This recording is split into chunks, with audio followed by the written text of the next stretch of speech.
এটা বিগত অনেক দিনের ঘটনা হয়, কিন্তু ইদানিংয়ের ঘটনা হচ্ছে আমার বাচ্চার নাম আর আমার নাম রেশন কার্ড, শ্বশুর বাড়ির রেশন কার্ডে তোলার লেগে রেশন কার্ড আর সবার আধার কার্ডের জেরক্সের দরকার আমার।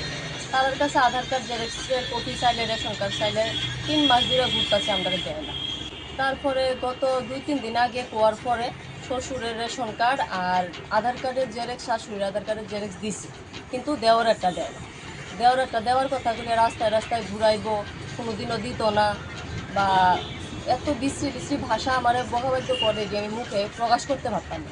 মানে এটি কইলে মানে কয় আর কি যে আমার সম্মান নষ্ট করবো, বিভিন্ন অঙ্গি ভঙ্গি মানে দেখায় আমারে কয় যে প্রকাশ্যে দিবালোকে আমার ফোন করে জেলো যাবো গা, চাম্পা মুড়া বলে এমন এক ঘটনা হয়েছে যে কাইটটা জেলো গেছে গা, হেও আমার কাইটটা জেলো যাবে।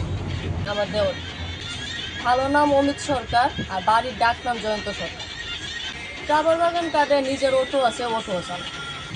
বাড়ি কাঞ্চনমালা ফুলবাগান। বাবার নাম রঞ্জন সরকার। হ্যাঁ, এখন চাইতেছি যে আমার রেশন কার্ডে আমার আর আমার বাচ্চার নাম তোলার লাগে আমি যাতে ডকুমেন্টসটি আমার দেয়, আমার নাম পুরুবি দেয়।